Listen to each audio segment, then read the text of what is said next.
Olá, boa noite. Em mudança na estratégia de comunicação, Lula faz primeira entrevista coletiva do ano. Diz que não fará bravatas para baratear preços de alimentos e que confia 100% no trabalho do novo presidente do Banco Central, Gabriel Galípolo. O presidente Lula afirma que se Trump quiser taxar o Brasil, o governo fará o mesmo com os produtos importados dos Estados Unidos. E você vai ver também.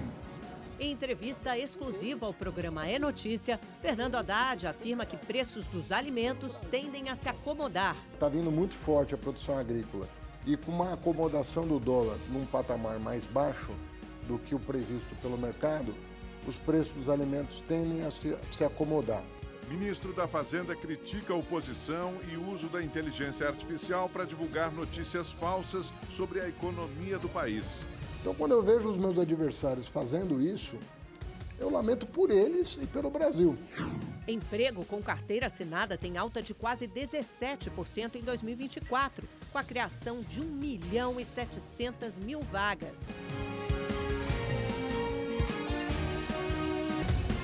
A polícia do Rio de Janeiro investiga a morte de um bebê de 11 meses por maus tratos. A mãe e o padrasto foram presos. O pequeno Arthur Vitor dos Santos chegou a uma unidade de pronto atendimento na Maré, em parada cardiorrespiratória e com traumatismo craniano. Apesar dos esforços da equipe, ele não resistiu. A mãe e o padrasto relataram inicialmente que o bebê de 11 meses havia caído da cama e batido a cabeça. O corpo foi trazido para o IML. Aqui, os peritos desconfiaram da história contada pelo casal, já que Arthur tinha muitas lesões. O laudo apontou que a causa da morte foi traumatismo craniano. Os dois foram levados para a delegacia e lá o padrasto deu uma nova versão. Ele diz que na verdade não caiu da cama, caiu descendo uma escada e ele estaria segurando essa criança, o que a gente rapidamente constatou que não era verdade. Ele estava, inclusive, com queimaduras, estava com o corpo espalhado de hematomas, lesões que eram incompatíveis com aquela queda. Para a polícia, o bebê foi vítima de maus tratos. O laudo apresentou diversas lesões ao longo do corpo, no umbigo, no queixo, nas costas, essa queimadura no pé, no crânio. Então, assim, ela sofreu realmente uma verdadeira sessão de tortura. A mãe vai responder por omissão, uma vez que ela sabia dessas lesões. Inclusive, ele agredia a filha dela, chutou a filha dela de 2 anos. E ela chegou a falar, eu cheguei a até pensar em botar uma câmera. Mas acabou que nesse momento foi tarde demais. Sidney da Silva Ferreira e Rayane Rocha dos Santos, que está grávida, foram presos em flagrante. Os dois vão responder por homicídio qualificado. A pena pode chegar a 30 anos de prisão. 10 mandados de busca e apreensão foram cumpridos durante uma operação que investiga crimes eleitorais cometidos no Pará. As investigações começaram depois da prisão em flagrante de um policial militar em Belém. O agente estava em um avião com R$1.150.000 numa mala. O dinheiro seria usado para a compra de votos. A investigação indica a presença de um candidato à reeleição para o chefe do Executivo Municipal, um município muito relevante do estado do Pará. Mas não apenas dele, também há, ao menos em tese, outros servidores públicos e não servidores públicos. A quadrilha desviava verbas públicas e lavava o dinheiro para financiar os crimes eleitorais. Hoje foram cumpridos mandados de busca em Brasília, na capital paraense, e em Tucuruí, no interior do estado. Por lá, até a prefeitura foi alvo de buscas. As apreensões podem ajudar a confirmar a suspeita de falsificação de documentos e o uso de uma empresa de fachada no esquema. A Polícia Federal apreendeu 11 fuzis durante uma operação em Paracambi, na região metropolitana do Rio de Janeiro. As armas estavam com 2 homens em um carro e uma moto. Os fuzis eram transportados em bolsas. De acordo com as investigações, o arsenal teria como destino o Complexo da Penha, comunidade controlada pelo Comando Vermelho. Os suspeitos foram presos. Um deles já tinha sido detido no último dia 16 por tráfico de drogas e estava em liberdade provisória. Moradores da Baixada Fluminense calculam os estragos causados pelo temporal que atingiu a região ontem. Na capital, a população recebeu pela primeira vez por um alerta da Defesa Civil enviado aos celulares. Em Nova Iguaçu, as ruas amanheceram cobertas pela lama. A água suja também invadiu as casas. Pouca coisa sobrou após a enxurrada. Comprei esse ano. Ó, dá outra chuva, olha lá. Na Baixada Fluminense, uma das regiões mais atingidas pelo temporal de ontem, não houve vítimas, mas a água invadiu comércios e deixou carros submersos. Uma antiga pedreira virou cachoeira. Pela primeira vez, quem estava no Rio de Janeiro recebeu pelo celular uma mensagem de alerta extremo. O texto, acompanhado de um alarme sonoro, alertava para o risco de pancadas de chuva e pedia que as pessoas evitassem as áreas alagadas. Tinha uma previsão de chegada de chuva forte, muito forte na cidade. Essa chuva se concretizou e com a previsão ainda de perdurar até o final da noite. Alguns bairros ficaram alagados. Tem que vir de bote, hein? Vem de bote e vem que vem. A Defesa Civil só vai utilizar essa ferramenta, o alerta Defesa Civil, em mensagem de extrema severidade para a cidade, como foi o dia de ontem. Na capital paulista foram divulgadas as imagens da câmera corporal de um policial militar que ajudou no resgate das pessoas presas na estação do metrô Jardim São Paulo, na zona norte da cidade, inundada pelo temporal da última sexta-feira. Os 3 agentes faziam patrulhamento de rotina quando foram acionados por um rapaz que conseguiu sair antes da inundação. Ao chegarem na estação, encontram um cenário de pânico. Pessoas ilhadas sem ter como enfrentar a força da água. Entre os usuários, uma mãe com uma criança no colo, tendo como único apoio as catracas. O PM resgata o menino. Muitos estão agarrados ao corrimão e grades para não serem levados pela enxurrada. Este outro policial segura uma passageira que diz ter dificuldade para se manter ali. Ele liga para a corporação pedindo reforço e recebem a informação de mais gente presa na parte de baixo. No local, o nível da água chegou a 2 metros. Não é possível ver onde termina a plataforma e começa a linha do trem. Aos poucos, os agentes conseguem retirar os passageiros. Ao todo, 26 pessoas resgatadas. Foram 40 minutos de desespero. A estação ficou fechada por 55 horas e só voltou a funcionar após a drenagem da água e a limpeza dos trilhos. E a Defesa Civil da cidade de Guarujá, no litoral de São Paulo, acionou a sirene de emergência por causa da forte chuva que atingiu a região no final da noite de ontem. Veja só, o órgão também enviou aos celulares dos moradores um alerta de nível extremo para tempestades. Vários moradores saíram de suas casas devido aos riscos de deslizamentos de terra. Bom, e hora de conversar comigo para saber como fica a previsão do tempo em todo o Brasil nessa sexta-feira, fim de semana chegando. Continua essa chuva, faz sol, calorão. Como é que ficamos, Igor? Vamos lá. Boa noite, Amanda. Boa noite, Augusto. Oi, Igor. Boa noite para você que está em casa. Ainda tem previsão de chuva para amanhã e para os próximos dias. A zona de convergência do Atlântico Sul, ela continua em atuação, mandando umidade da região norte direto para o sudeste. Lá, um sistema de baixa pressão colabora para a formação dessas nuvens de chuva. Amanhã ainda tem previsão de chuva em todo o estado de São Paulo e na capital paulista não vai ser diferente, viu? A máxima pode chegar na casa dos 26 graus. Agora, no sábado, cai para 25 e são esperados 55 milímetros de chuva. Essa chuvarada em pouco tempo pode causar estragos como alagamentos. No domingo, cai para 24 graus e na segunda-feira sobe para casa dos 26 graus a máxima. No Rio de Janeiro, o tempo fica abafado, mas ainda tem previsão de chuva por lá. Máxima chegando aos 34 graus. Em Belo Horizonte, tempo estável, com os termômetros marcando 28 graus de máxima. E Vitória, no Espírito Santo, 35 graus e chove em pontos isolados. Agora, no restante do país, a temperatura segue alta, marcando 31 graus em Manaus, 33 em Cuiabá e 31 graus em Fortaleza, o que ajuda ainda mais a formação das chuvas, das nuvens carregadas. O sol amanhã aparece em pontos do Nordeste, como partes do litoral. A gente acompanha aqui aqui na imagem.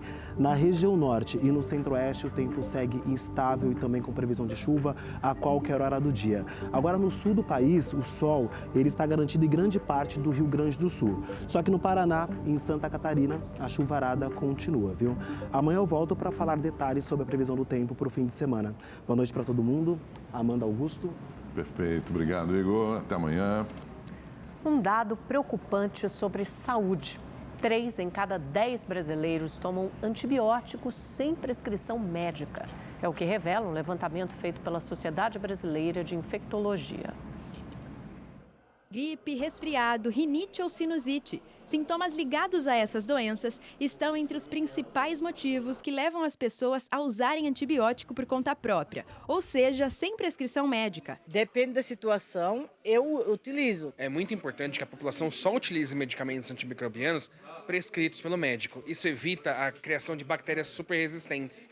Que as pessoas usam medicação antimicrobiana, às vezes, sem necessidade, e isso vai criando bactérias cada vez mais resistentes, mais difíceis de serem tratadas. Segundo o estudo da Sociedade Brasileira de Infectologia, 24,5% dos brasileiros usam antibiótico por conta própria uma ou mais vezes por ano. A pesquisa também revelou que 55,5% das pessoas não sabem que o uso indevido pode causar resistência ao medicamento.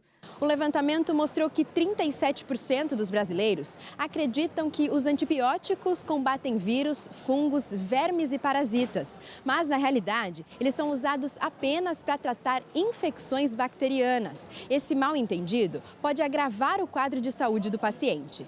Eu tenho no nosso organismo bactérias, que vivem no nosso organismo e que são muito importantes para o equilíbrio do organismo. Quando eu tomo um antibiótico, eu mato a bactéria que está causando a infecção, mas eu também posso interferir naquela bactéria que está morando no meu organismo.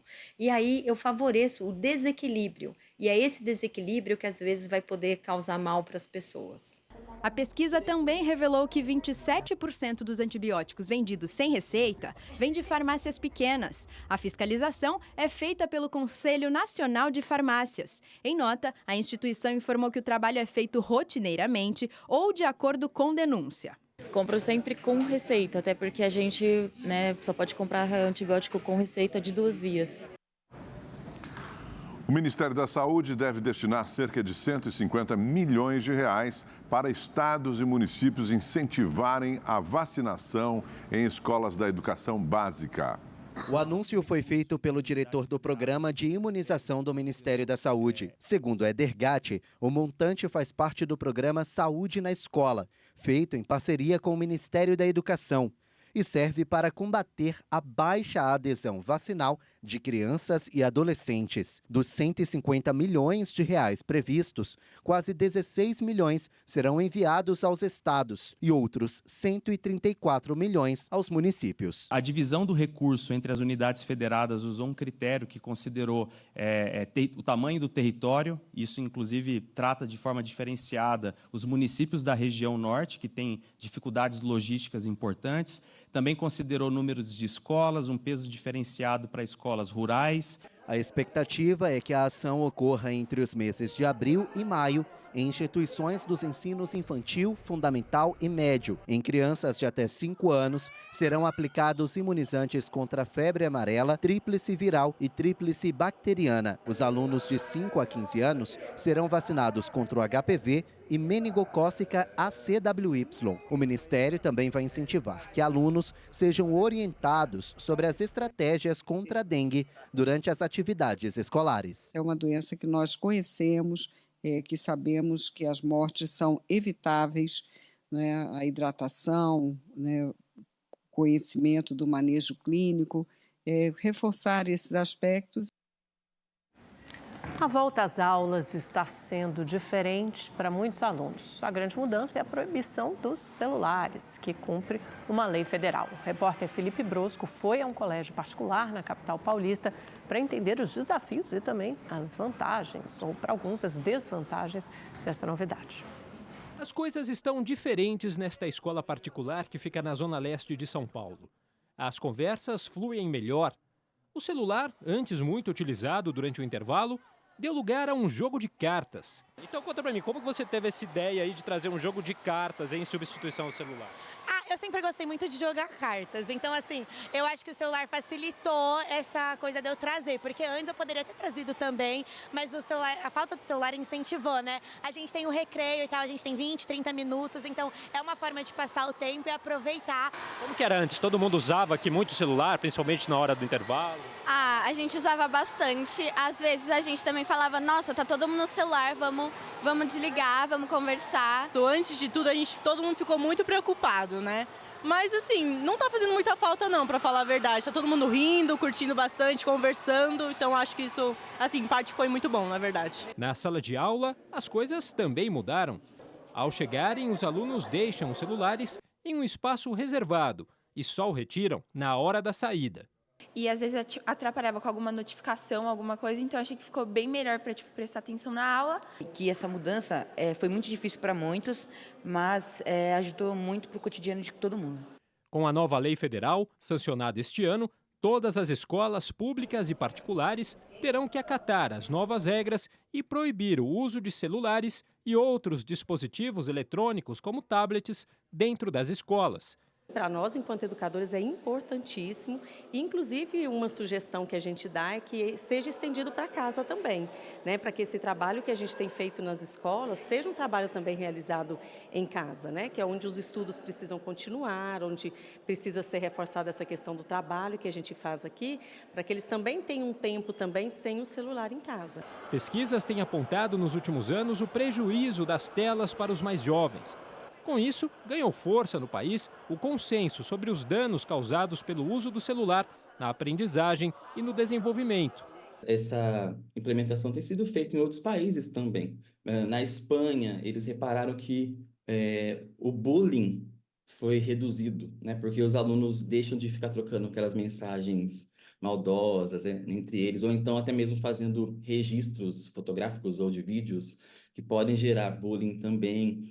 A Secretaria de Educação do Estado de São Paulo divulgou uma cartilha com diretrizes para orientar as escolas no cumprimento das novas regras. Entre elas estão condutas para o armazenamento dos aparelhos celulares, também campanhas educativas junto à comunidade escolar e medidas disciplinares para o caso do descumprimento das novas regras.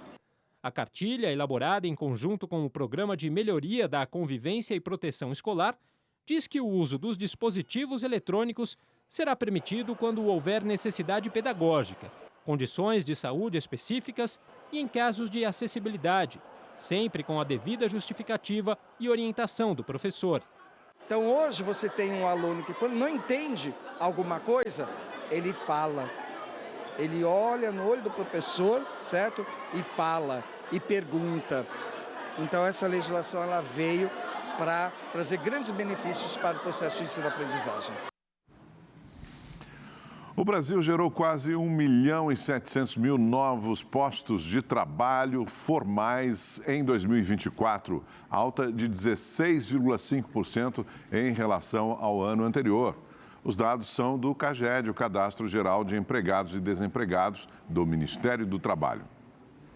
Thaís estava fora do mercado de trabalho desde 2023 e decidiu voltar no segundo semestre do ano passado. Fez diversas entrevistas de emprego e em setembro foi contratada. Foi um processo muito intenso, de procura de vagas, de oportunidades, até que eu consegui realmente a oportunidade aqui na Central. Diogo passou um ano trabalhando por conta própria, mas há 2 meses voltou a ter a carteira assinada. Eu optei por questões de segurança, né? Acho que trabalhando formalmente a gente tem um pouco mais de segurança, tem os benefícios, tem vantagens. A empresa onde o Diogo e a Thaís trabalham reforçou o quadro de funcionários no ano passado. No total, 44 pessoas foram contratadas. Em 2023, a gente teve 30 processos seletivos, 50% de aumento de postos. Então, dá para perceber que 2024 foi bem diferente e uma necessidade maior de contratação de mão de obra. De acordo com o Cadastro Geral de Empregados e Desempregados, as contratações superaram as demissões em 2024, 25,6 milhões contra 23,9 milhões. O saldo positivo foi de 1.690.000, um crescimento de 16,5% em relação a 2023. Estamos vivendo o que a gente chama na economia de praticamente pleno emprego, né? Então as pessoas que estão procurando estão encontrando empregos. E aí dá esse saldo positivo no final. Os dados do CAGED mostram que todos os 5 principais grupos de atividades econômicas tiveram saldo positivo no ano passado. Destaque para o setor de serviços, que gerou quase 930 mil postos de trabalho. O comércio criou 336 mil novas vagas, indústria 306 mil, construção mais de 110 mil e agropecuária 10.800. Em dezembro, houve mais demissões do que admissões. 535 mil vagas foram fechadas. Foi o único resultado negativo de 2024. Dezembro já é um mês negativo historicamente. A gente teve um mês mais negativo do que os outros, dessa vez comparado com os anos anteriores. O que a gente pode explicar já é um pouco do efeito Banco Central, né? A gente já teve aumento de taxa de juros no final do ano e aí o empresariado já começou a sentir, então isso já começa a retrair. O saldo positivo foi registrado em todos os estados. São Paulo, Rio de Janeiro e Minas Gerais foram os 3 maiores criadores de emprego. O salário médio de admissão em todo o país foi de R$ 2.177,96, 2,6% maior que o de 2023. Vamos ver também um saldo positivo no PIB quando a gente tiver o resultado do PIB também, que isso vai se refletir num crescimento maior do PIB. O brasileiro anda assustado com a inflação dos alimentos, mas apesar da alta nos preços, o volume de produtos consumidos pelas famílias aumentou em 2024. Em um ano, a cesta com 35 produtos de largo consumo ficou mais cara. Foi de R$ 722,57 em dezembro de 2023 para R$ 794,56 no último mês de 2024. Um aumento de quase 10%.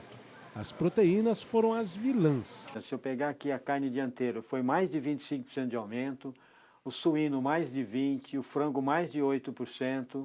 A gente olha aqui o café, quase 40% de aumento, o óleo de soja, mais de 29% de aumento, o leite longa-vida, mais de 18% de aumento, mas tivemos também do outro lado as quedas. Então a gente teve a batata com uma queda de 12%, o tomate com uma queda de 25% e uma cebola com uma queda de 35%. E o feijão, na outra ponta, ainda teve uma queda de mais de 8%. Entre os cálculos do que ficou mais caro e o que barateou está o comportamento do consumidor, que vem mudando nos últimos meses. Mais do que nunca, a ordem é pesquisar. E durante esse exercício, tem gente que escolhe trocar as marcas mais caras por outras mais em conta. Que tem condições melhor de preço, uma fruta que está cara, eu procuro pegar uma outra que substitua, não, evidentemente com outra qualidade. O preço está mais importante que a marca, com certeza. Segundo a Associação Brasileira de Supermercados, fatores climáticos, a alta do dólar e as exportações empurraram os preços dos alimentos para cima no ano passado. Mas isso não impediu o aumento do consumo das famílias. A Abras esperava uma alta de 2,5%, mas o ano fechou com alta de 3,72%. Para este ano, a expectativa também é positiva, um crescimento de 2,7%. Tivemos mais emprego, mais trabalhadores com carteira assinada. Por outro lado, nós também tivemos um aumento de renda efetiva, principalmente porque nós tivemos no início do ano um aumento real do salário mínimo. E no É Notícia desta noite temos a estreia da jornalista Beatriz Bula na apresentação do programa. Para tanto, um convidado especial, o ministro da Fazenda, Fernando Haddad. Na entrevista exclusiva, o ministro afirmou que os preços dos alimentos tendem a se acomodar. Então nós imaginamos que este ano, em função da safra, que vai vir muito boa, pelo menos é o que todas as projeções sugerem. Ele está vindo muito forte a produção agrícola e com uma acomodação do dólar num patamar mais baixo do que o previsto pelo mercado, os preços dos alimentos tendem a se acomodar. Ainda num patamar elevado, até que a produção corrija essa distorção de preços e ele volte ao patamar mais adequado. O ministro disse que a taxa de juros está num patamar restritivo e o governo prevê uma redução do crescimento da economia. A taxa de juros no Brasil já está num patamar restritivo. já está num patamar que desacelera a economia. Nós estamos prevendo esse ano uma redução da atividade econômica, uma redução do crescimento da economia, que foi de 3,5% para algo como 2,5%, justamente para acomodar as pressões inflacionárias. 2,5% vai revisar para mais próximo de 2%, como algumas casas Não, eu não têm? quero rever para perto de 2%, porque eu acredito que nós temos espaço para crescer 2,5%, reduzindo a inflação. Então, o presidente Lula tem consciência que muitas vezes você tem que fazer um ajuste de rota. E que esse semestre vai ser mais difícil do que os 2 anos anteriores. Esse semestre, mas nós não pretendemos deixar de perseguir o crescimento econômico sustentável, trazendo a inflação para dentro da meta novamente. Mas o que eu reafirmo é o seguinte: se você já está com uma taxa muito restritiva, às vezes o remédio em excesso, ele é contraproducente. Todo remédio tem a dose certa. Fernando Haddad criticou a oposição e o uso da inteligência artificial para divulgar notícias falsas sobre a economia do país. Então, quando eu vejo os meus adversários fazendo isso, eu lamento por eles e pelo Brasil. Por eles, porque não tem caráter. E pelo Brasil, que é submetido a uma lavagem cerebral com tecnologia de ponta para induzir as pessoas a imaginar que a extrema-direita tem apreço pela população. Haddad falou ainda sobre a relação comercial equilibrada que o Brasil tem com os Estados Unidos e que eles não ganham nada sobretaxando os produtos brasileiros. Qual seria o ganho dos Estados Unidos em sobretaxar produtos brasileiros? Assim, não faz o menor sentido. É uma balança equilibrada entre os dois países. Se ele sobretaxar um país do qual ele importa muito, pode favorecer o Brasil, inclusive. Você vai exportar mais para os Estados Unidos. Mas não sabemos ainda qual é essa política comercial. Quando ele corta os subsídios à transformação ecológica nos Estados Unidos, ele abre um campo enorme de investimento no Brasil. Vai ser bom para o Brasil, então. Nós já estamos sendo procurados por investidores que iam fazer suas plantas lá e que estão agora procurando o BNDES para fazer aqui. E nós somos uma área, nós temos vantagens competitivas incríveis em relação à produção de energia barata, eólica e solar no Brasil. A entrevista exclusiva com o ministro da Fazenda, Fernando Haddad, vai ao ar hoje, logo mais, às 11h45 da noite. Não perca. O governo federal fechou as contas do ano passado com um déficit primário de 43 bilhões de reais. O valor é o resultado da receita arrecadada menos as despesas, sem contar o que é gasto com o pagamento da dívida pública. Apesar dos números, o governo considera que a meta fiscal foi cumprida. Isso porque do valor foram desconsiderados 32 bilhões referentes a gastos com as enchentes no Rio Grande do Sul e os incêndios no Pantanal e na Amazônia. Descontados esses valores, o déficit foi de 11 bilhões de reais, abaixo do teto de 28,8 bilhões estabelecido pelo arcabouço fiscal. Por 5-2, o Tribunal Regional Eleitoral de São Paulo cassou o mandato da deputada federal Carla Zambelli por abuso de poder e a tornou inelegível por 8 anos. A deputada do PL de São Paulo é acusada de usar as redes sociais e sites para divulgar notícias falsas durante a campanha eleitoral de 2022. O tribunal aceitou a denúncia feita pela deputada federal Sâmia Bonfim, do PSOL de São Paulo, que acusou Zambelli de divulgar vídeos falsos para questionar a lisura das urnas. Carla Zambelli diz que é vítima de perseguição política e vai recorrer ao Tribunal Superior Eleitoral. Um caminhão cegonha tombou no canteiro central da BR-101, isso em Sangão, no sul de Santa Catarina, na madrugada de hoje. Não houve feridos. Vídeos feitos por pessoas que passaram pelo local mostram um acidente. 5 carros que estavam na carreta aparecem também espalhados pela grama. O presidente Lula chamou jornalistas ao Palácio do Planalto hoje para a primeira entrevista coletiva do ano. Um dos destaques foi a economia.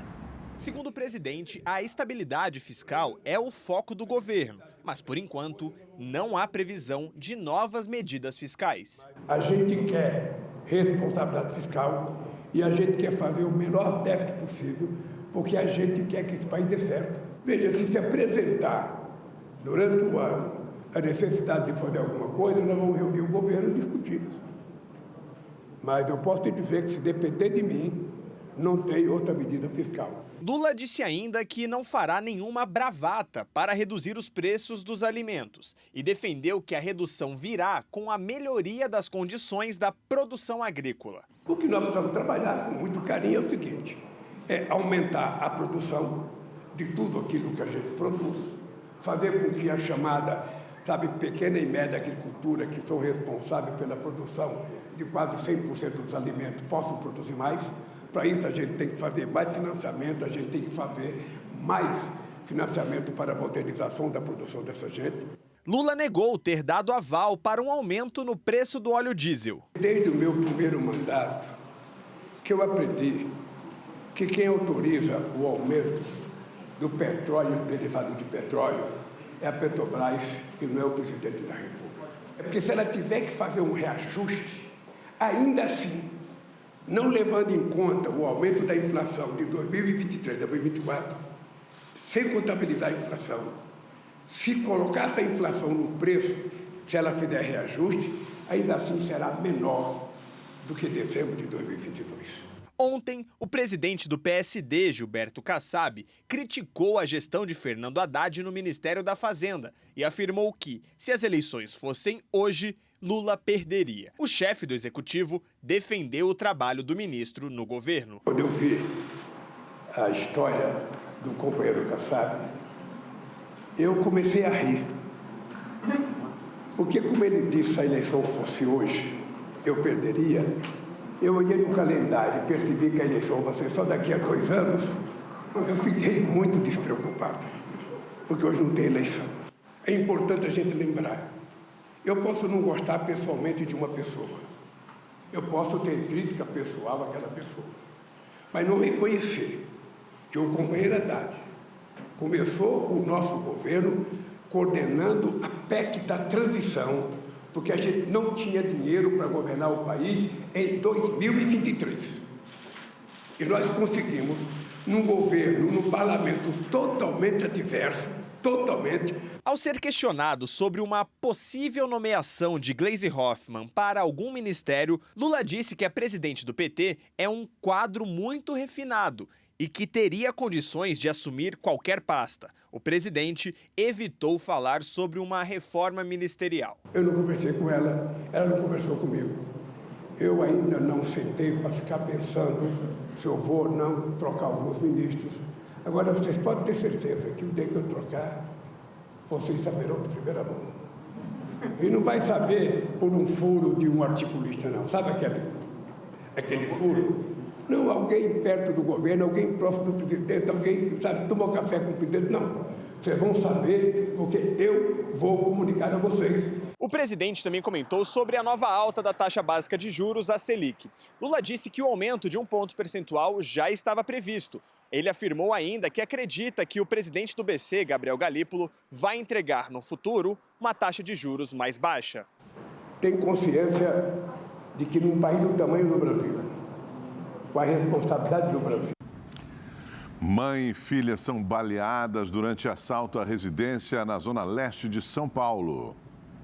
Câmeras de segurança registram os bandidos escalando o muro e andando em cima do telhado da casa. A família, de origem libanesa, se preparava para ir à festa de formatura de uma das filhas quando foi surpreendida pelos criminosos armados. Já que eram 4 infratores que estavam num veículo de grande porte, né? Eles entraram na residência, há uma informação inicial de que houve uma troca de tiros dentro da residência, né? Que o morador provavelmente tenha baleado alguns desses indivíduos.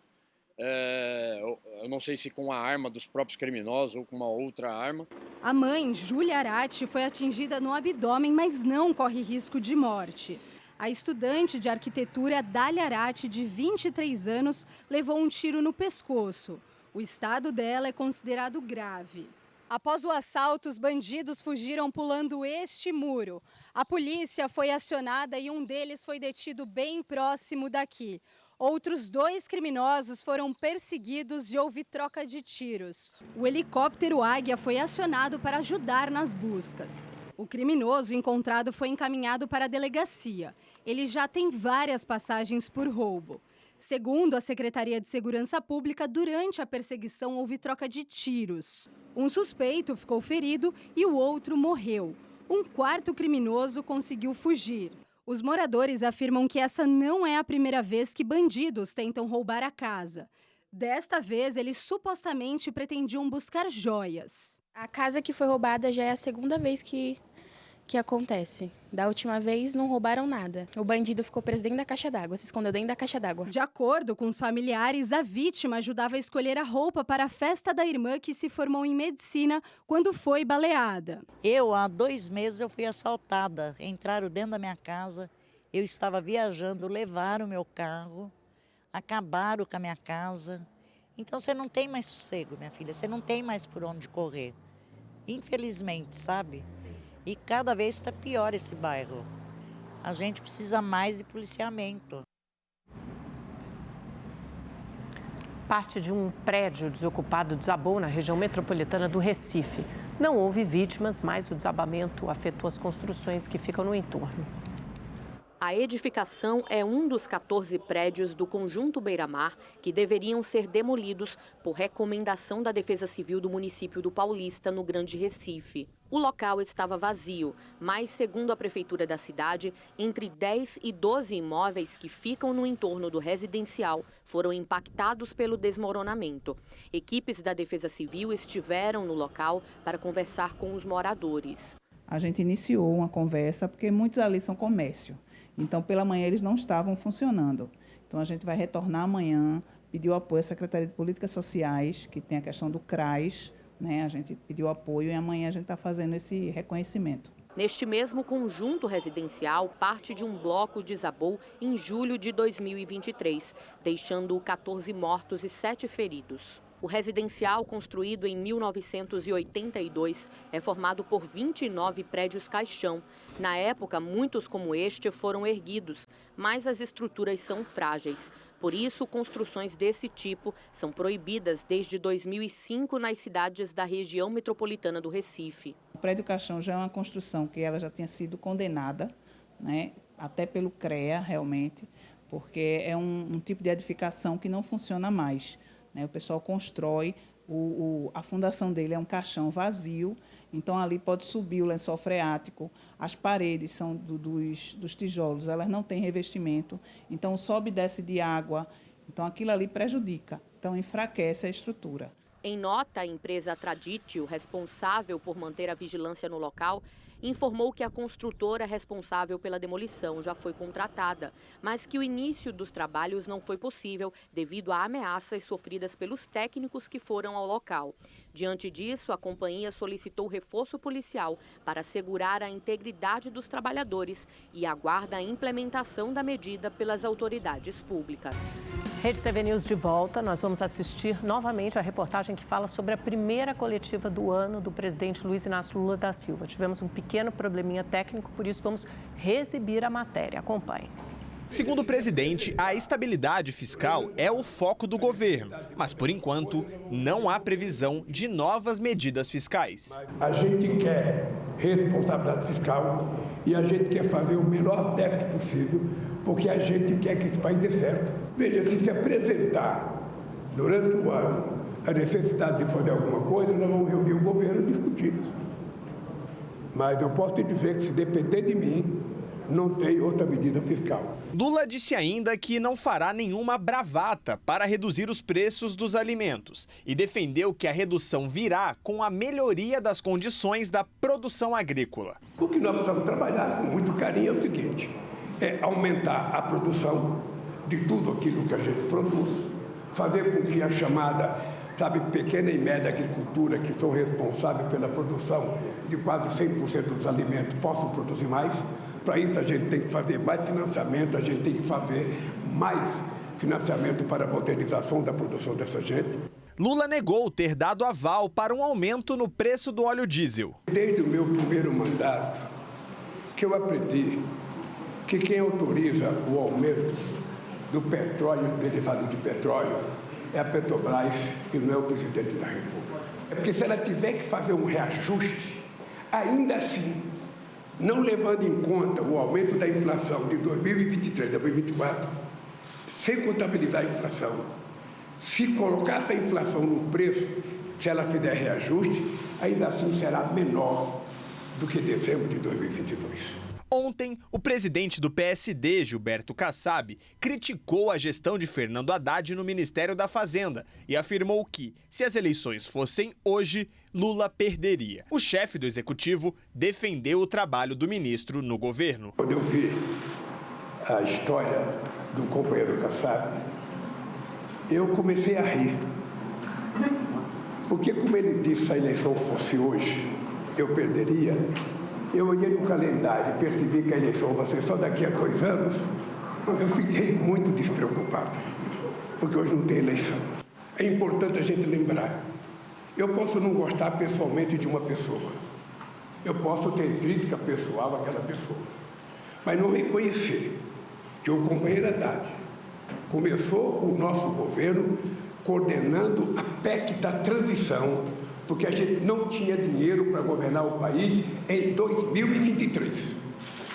E nós conseguimos, num governo, num parlamento totalmente adverso, totalmente. Ao ser questionado sobre uma possível nomeação de Gleisi Hoffmann para algum ministério, Lula disse que a presidente do PT é um quadro muito refinado e que teria condições de assumir qualquer pasta. O presidente evitou falar sobre uma reforma ministerial. Eu não conversei com ela, ela não conversou comigo. Eu ainda não sentei para ficar pensando se eu vou ou não trocar alguns ministros. Agora, vocês podem ter certeza que o dia que eu trocar, vocês saberão de primeira mão. E não vai saber por um furo de um articulista, não. Sabe aquele furo? Não, alguém perto do governo, alguém próximo do presidente, alguém, sabe, tomou café com o presidente. Não, vocês vão saber porque eu vou comunicar a vocês. O presidente também comentou sobre a nova alta da taxa básica de juros, a Selic. Lula disse que o aumento de 1 ponto percentual já estava previsto. Ele afirmou ainda que acredita que o presidente do BC, Gabriel Galípolo, vai entregar no futuro uma taxa de juros mais baixa. Tem consciência de que num país do tamanho do Brasil, com a responsabilidade do Brasil, o presidente do Banco Central não pode dar um cavalo de pau num mar, sabe, revolto, sabe, de uma hora para outra. E é preciso ter paciência. Eu tenho 100% de confiança no trabalho do presidente do Banco Central. Eu tenho certeza que ele vai criar as condições para entregar ao povo brasileiro uma taxa de juros menor. Lula falou da relação do governo com a mineradora Vale. Ele afirmou que a companhia foi governada por um longo período de maneira muito irresponsável, mas que ficou contente com a nova gestão. Eu fiquei muito contente com a impressão que me passou o presidente da Vale e nós queremos discutir várias coisas que nós temos que discutir para fazer com que a Vale volte a produzir mais minério e ela voltar a ser a primeira ou a segunda no mercado internacional. Ela caiu muito no mercado internacional, ela perdeu muito e eu acho que nós precisamos fazer com que a Vale recupere, porque ela é importante para o Brasil. O Brasil é importante para a Vale, mas a Vale também é importante para o Brasil. O ministro do STF, Gilmar Mendes, negou o pedido de habeas corpus da defesa de Fernando Sastre, acusado de provocar um acidente de trânsito em São Paulo que causou a morte de um motorista de aplicativo. De acordo com o relator, não há ilegalidade na prisão preventiva de Sastre. Como consta nos autos, o empresário dirigia sob efeito de álcool e em velocidade 3 vezes superior ao permitido. O prontuário do acusado pesou na resolução. Rede TV News fica por aqui. Obrigado por sua companhia nesta quinta-feira. Uma ótima noite para você. Até amanhã. Boa noite. Muito obrigada pela audiência.